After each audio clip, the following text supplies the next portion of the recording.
C'est le four banal du village. Et j'adore la porte parce que voilà, elle a vieilli, elle a passé des centaines d'années, peut-être pas des centaines, mais au moins une centaine d'années en plein cagnard. Là, on est plein sud, donc elle a été tannée par le temps. On va essayer d'imiter ou au moins de s'approcher de cet effet qui a été là produit par le soleil, mais avec des produits soit de la maison, soit des produits industriels. Allez, en avant!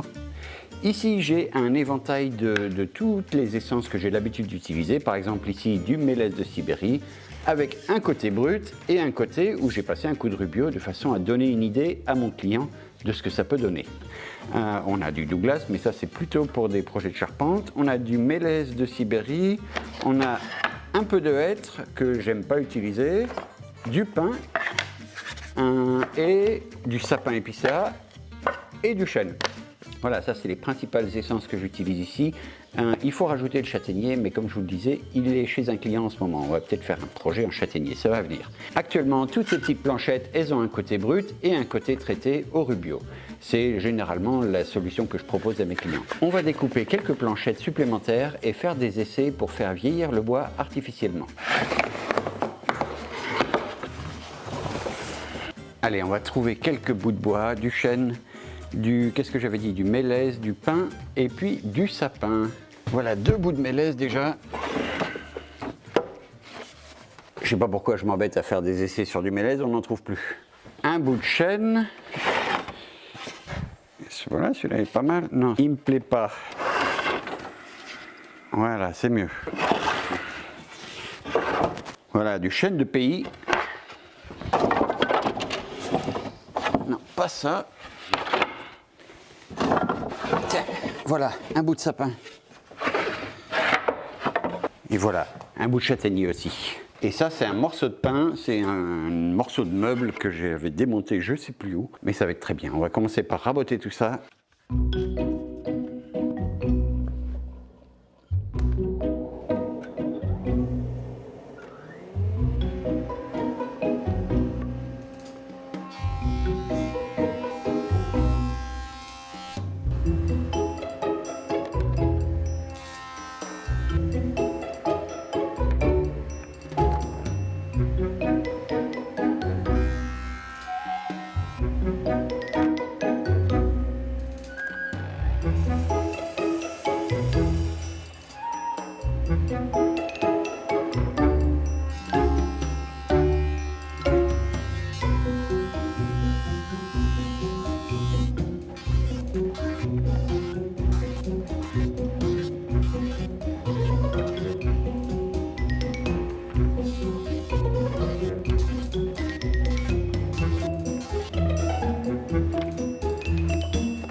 Et voilà, je suis allé fouiller dans la droguerie de la maison, aller chercher tous les produits dont je dispose, dont vous disposez sûrement à la maison vous aussi, et on va tenter les expériences. Allez, en avant! Alors, pour conduire ces expérimentations de vieillissement de morceaux de bois, on va commencer par des produits qui font des modifications chimiques dans le bois, principalement en utilisant les tanins du bois et en faisant réagir ces tanins. Alors, je ne suis pas chimiste, je ne comprends pas exactement toujours tout ce qui se passe, mais vous verrez qu'il y a des exemples très parlants, très immédiats. Et ici, j'ai préparé quelque chose pour dans quelques jours. Il faut le laisser 3, 4, 5 jours, une semaine. C'est de l'ébonisation, c'est du vinaigre et de la paille de fer que je vais laisser tranquillement macérer ensemble. Et on pourra les utiliser, on va dire, là on est jeudi, on va les utiliser lundi pour voir. Alors celui-là, on le met de côté pour l'instant. Dans les essences de bois dont je dispose ici, il y en a qui ont beaucoup de tanins, comme le chêne et le châtaignier, et puis d'autres, beaucoup moins, comme voilà, tout ce qui est résineux en gros. Les réactifs de ces produits vont pas vraiment avoir beaucoup d'influence sur les résineux. Je vous préviens tout de suite, ça va être un petit peu décevant sur les résineux. Mais tout ce qui est tannique, châtaignier, chêne, principalement châtaignier, chêne d'ailleurs. Là, on va avoir des effets vraiment, vraiment marqués. J'avais oublié de présenter tout à l'heure le frêne que j'emploie relativement souvent.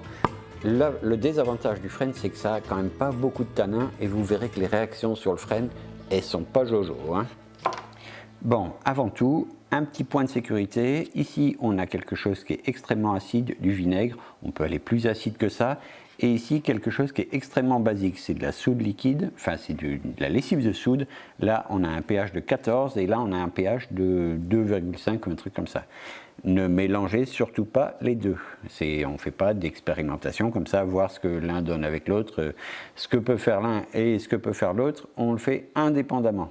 On utilise des gants, protégez-vous aussi avec des lunettes et voilà, faites pas de bêtises. On va commencer les expérimentations avec les résineux et c'est les produits les plus basiques qui produisent le plus d'effets. Donc on va faire avec un peu de javel et puis de l'autre côté on va le faire avec de la soude.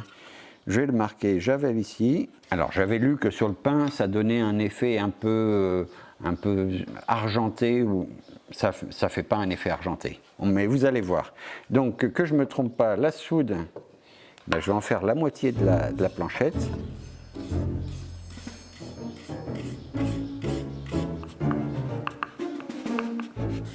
Alors je ne sais pas où est-ce qu'ils ont vu que ça faisait un effet argenté. Je dirais que c'est plutôt miel, mais bon, on n'a pas les mêmes notions peut-être. Et c'est quand même pas très très jojo. Ça réagit,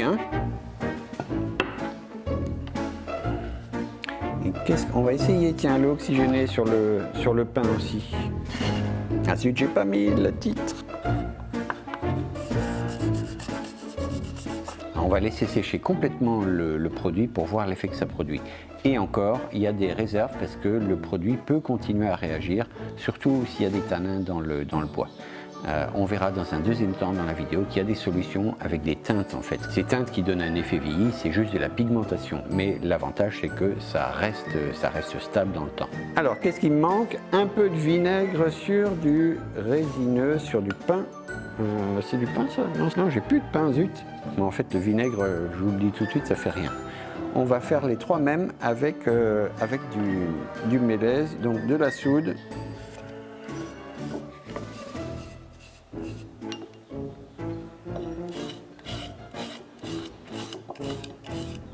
Alors du sapin, joli sapin de pays. Et pourquoi j'écris pas d'abord? C'est de plus en plus laid tout ça. Voilà, puis comme je vous le disais, laisser sur le frêne, ça va pas être jojo, vous allez voir ça tout de suite. Vous n'allez pas en vouloir de ça. Voilà.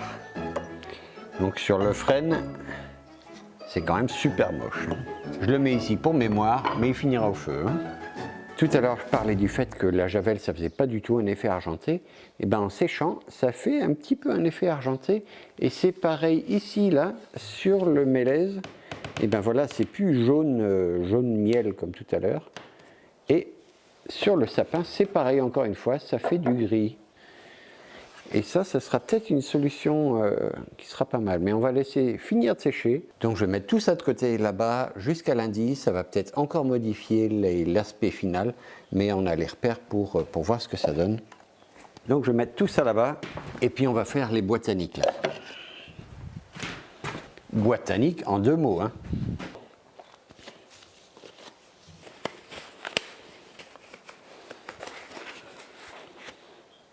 Bon, alors, les bois tanniques maintenant, le chêne et le châtaignier principalement. C'est d'ailleurs les essences que j'utilise ici. Donc le châtaignier, il est là, et le chêne, il est là. J'ai préparé aussi des planchettes de chêne. Celui qui a séché en plein air et qui n'a jamais été vraiment raboté et tout ça, il est un peu brut. Et là, avec l'eau oxygénée, ça va produire de l'effet normalement. On va voir quel effet ça va produire. mais ça va faire quelque chose, vous verrez. Alors j'ai 5 bouts de chaîne et je vais faire 2 concentrations de soude différents. Donc là je vais mettre juste vraiment quelques gouttes. De toute façon c'est à essayer, après chez vous il faut expérimenter. Moi je vous donne quelques pistes et ensuite vous essayez ça chez vous. Je vais noter cette fois-ci en avance, vinaigre. Alors je ne peux pas vous cacher que ça sent pas très bon dans l'atelier là.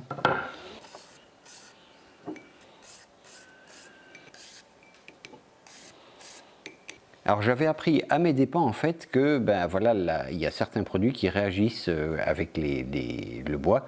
J'avais fait dans une maison des montants d'ossature qui encadraient des fenêtres et des portes. Et au moment de faire la chaux, qui est basique, comme c'est un élément qui est basique, et ben ça avait fait des réactions violettes comme ça sur le chêne. Et j'avais dû passer l'ensemble des montants avec un lait de chaux et ensuite un rinçage. Enfin, c'est une surprise qui m'avait en tout cas bien marqué et je le sais maintenant.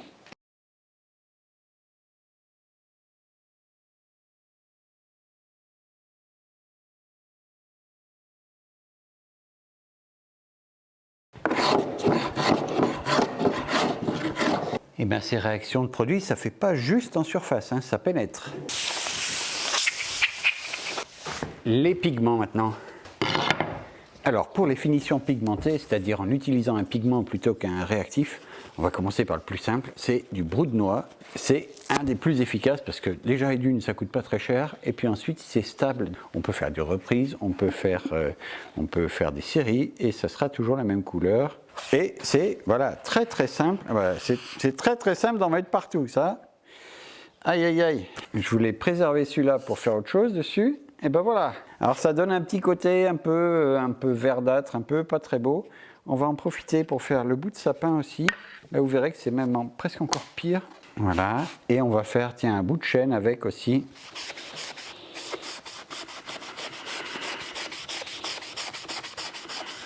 Alors voilà, le brou de noix, c'est une base, c'est facile à faire, ça se trouve partout. Vous pouvez aussi utiliser du jus de betterave, du vin des Corbières, du café, tout ce que vous pouvez imaginer. N'empêche que ça, c'est pas mal et surtout, voilà, c'est répétitif. Il y a plusieurs solutions qui sont proposées par des industriels, y compris Rubio Monocote, qui propose des solutions, des petites fioles. J'en ai quelques-unes, je vais vous montrer ça. Ça permet d'avoir différentes teintes ou différentes gradations de vieillissement de bois.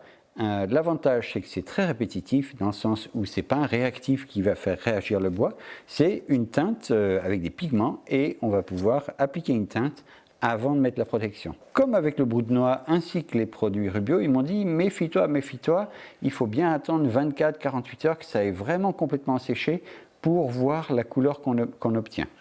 On peut évidemment revenir dessus histoire de redensifier la couleur, mais voilà, si c'est trop dense, ben voilà, c'est trop dense. Il n'y a plus qu'à reponcer ou enlever une surface parce que ça pénètre un petit peu dans la surface du bois.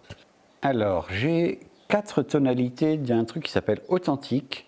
J'ai le numéro 2, 4, 5 et 6. Et donc, je vais faire des essais. Je ne connais pas le 1 et le 3. Il paraît qu'ils sont bien, mais je ne les ai pas. Hop là. Je vais essayer de faire que la moitié de la plaque. Alors celui-là c'est Authentique 1. A1. Sapin, c'est difficile de trouver quelque chose pour lui donner du caractère. Alors, on va voir. Là, il ne faut pas le regarder tout de suite, il faut laisser sécher dehors. Oui, celui-là. Bon, encore une fois, on va lui laisser le bénéfice du doute et on va laisser sécher. Hein. Pour l'instant, c'est pas grandiose.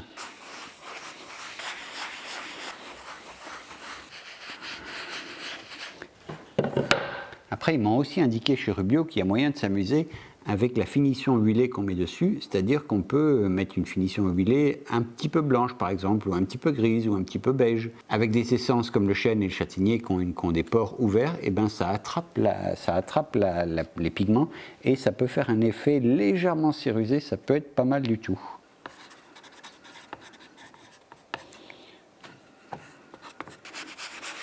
Ambiance nicotine collée sur les murs. Alors pour du light, je trouve que c'est déjà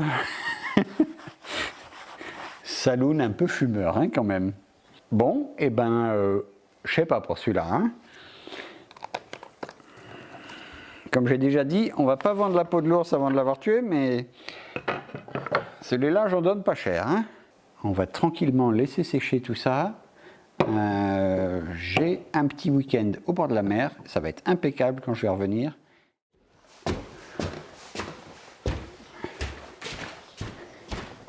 Je peux vous dire, elle était bonne. Hein. Ça fait du bien. Mais retour au boulot. On va voir ce que c'est devenu tout ça. Alors maintenant, il faut mettre une finition, c'est-à-dire protéger le bois contre les intempéries, voilà, les taches, les choses comme ça. Et on va faire plusieurs solutions. Il y aura du rubio et il y aura de la cire. Et je n'ai pas envie de faire de vernis, mais voilà, on va faire du rubio et de la cire. Le rubio, il va de toute façon rester un peu mat, et la cire, elle va au contraire être un peu soyeuse, un tout petit peu brillante, un peu satinée. Donc on va faire ces essais. Certains, je vais les passer à la brosse mécanique. Alors on peut faire ça avec une brosse à chien-dent, mais moi j'ai une brosse mécanique, donc je vais le faire avec la brosse électrique. Hein. Déjà on voit qu'il y a certains tests qui servent à rien, parce que voilà, j'ai mis de la javel sur du sapin, et en gros c'est comme si j'avais rien fait. Donc il y en a un certain nombre, on va les abandonner. Alors tous ces tests où j'ai mis un produit qui est souvent à base d'eau quand même, ça relève les fibres du bois. Les fibres du bois qui ont été rabotées ici, et ben voilà, elles se relèvent un petit peu, elles ressortent un peu de la surface. Du coup on n'a pas tout à fait la même texture au toucher. Donc il faut prévoir un égrenage avant de passer à la finition. Sinon ça peut rester un peu brut comme ça, mais ça sent aussi sur toutes les essences. Le mélèze là il est lisse comme tout, c'est simplement sorti de raboteuse, il n'avait pas été poncé. Et là, on n'a pas du tout la même texture. Mais c'est pas grave, on va les passer à la brosse. Bon, où est-ce qu'elle est la ponceuse à brosse? Tiens, voilà déjà une brosse nylon. Et l'autre, elle est là. Voilà. Alors, j'avais déjà fait un test sur cette machine, ce qu'on obtient avec ce genre de machine.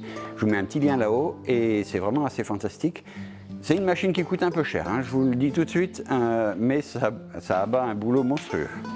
Là, actuellement, elle est équipée avec une brosse métallique qui est beaucoup plus agressive que la brosse nylon. Et ces brosses-là, elles vont aller creuser dans les parties les plus tendres du bois de façon à créer un petit relief en surface. Et généralement, sur certaines essences, particulièrement des trucs comme le mélèze, eh ben c'est super chouette. On peut jouer sur la teinte de la finition et l'aspect qu'on va lui donner au bout de bois. Alors, les essences les plus dures, je vais les passer à la brosse métallique. Si ça tombe bien, c'est celle qui est dessus. Et puis après, je changerai pour les essences les plus tendres. Les passer quand même à la brosse nylon, éviter de creuser trop. Des oreilles.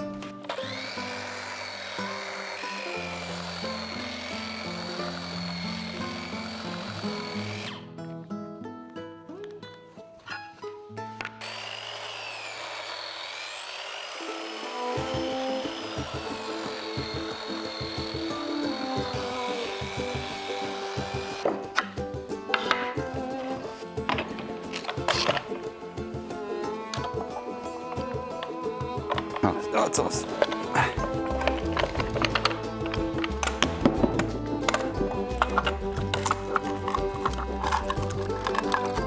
Allez.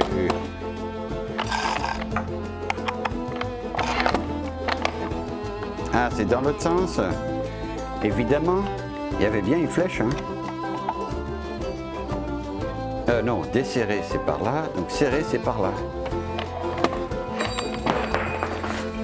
Ça va pas. Allez, brosse nylon ce coup-ci.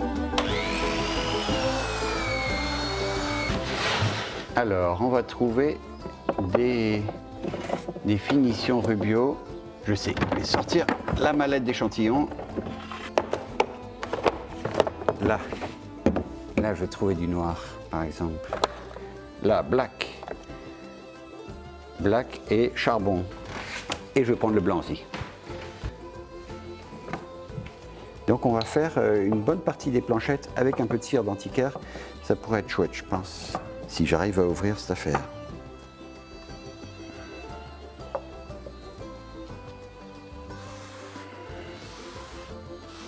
Il n'y a pas grand changement sur celui-là. Hein.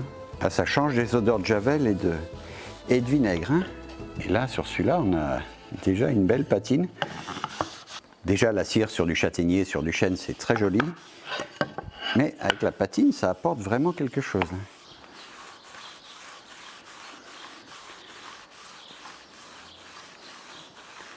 Ouais, la soude là, c'est pas mal là, sur le chêne. Alors, un produit Rubio que j'ai déjà utilisé, chêne ciré fumé, ça apporte au fond des veinages, petite teinte noire qui est pas mal du tout. Alors, je sais pas si c'est l'effet vieilli que je cherchais, mais c'est pas mal.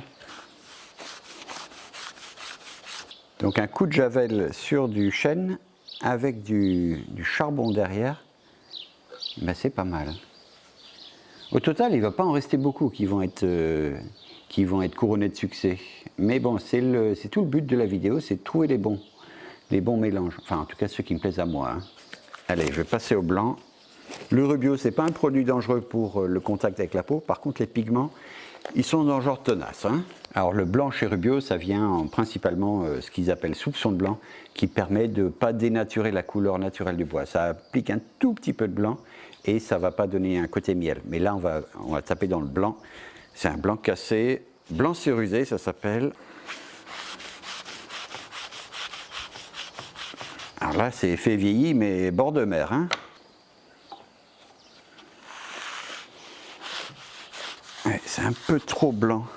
Moi qui suis à la recherche d'un effet vieilli, le blanc cérusé, ça convient pas très bien. C'est pas vilain, mais c'est pas ce que je veux. Et bien ça, c'est pas mal. Hein. Donc en gros, globalement, tout ce que j'ai tenté sur des résineux ou avec des teintes précolor ou pre-aging qui ne sont pas assez intenses, ben voilà, ça ne fait pas beaucoup d'effet.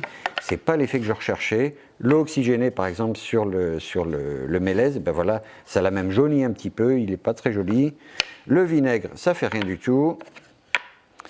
La javel non plus. L'eau oxygénée, voilà, tout ça, ça ne marche pas.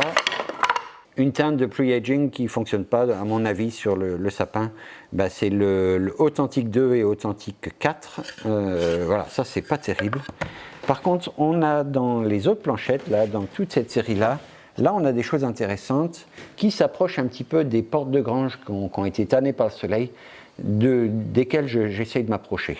Voilà, donc les 6 qui sont là-bas, c'est principalement des réactifs basiques, c'est-à-dire de la soude ou de la javel. Et on obtient des résultats quand même assez surprenants. Et puis en insistant un peu avec soit une cire de finition, soit un effet cérusé qui peut être blanc ou noir, et on obtient des résultats assez sympas. Pas très maîtrisable à cause de la soude qui continue de réagir. Il faut pouvoir l'arrêter, c'est-à-dire rincer. Je ne sais pas dans le temps si ça continue pas un petit peu après, même une fois que c'est sec. Donc voilà, c'est une solution qui est facile à aborder, ça ne coûte pas très cher et on obtient des résultats en tout cas marqués. Ensuite, avec les pigments, voilà, c'est plus maîtrisable. Cette petite planchette de chêne a été colorée avec du Rubio, le pre-aging qui s'appelle Fumed, donc fumé. Et ensuite, il y a de la cire sur cette partie gauche et sur la partie droite, il y a un chêne fumé de chez Rubio encore une fois. Donc voilà, on obtient des résultats vraiment très différents sur l'un et sur l'autre. Là, il n'y a rien eu du tout. Donc là, il y a juste la teinte de vieillissement. Et voilà, la finition en plus, ça apporte vraiment quelque chose. Là, on est sur quelque chose qui a du caractère en tout cas.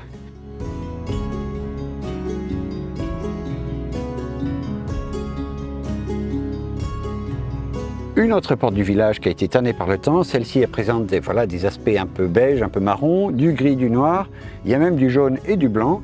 Voilà, toutes les couleurs que j'ai réussi à reproduire en atelier, c'est le fruit d'expérimentation. Il faut faire ses essais et puis faire ses petits mélanges, ses petites expériences. Je vous invite à essayer ça chez vous, c'est chouette à faire. Ça prend un petit peu de temps, mais on obtient des super résultats très facilement. N'hésitez pas à rajouter dans les commentaires des recettes que vous avez expérimentées. On va se retrouver dans quelques jours avec une autre technique de vieillissement du bois, ou au moins de son aspect, c'est l'ébonisation, et ça va venir très vite, dans 2-3 jours. Et puis il y aura aussi du bois brûlé, ça viendra un petit peu après. Allez, à ciao, bonsoir.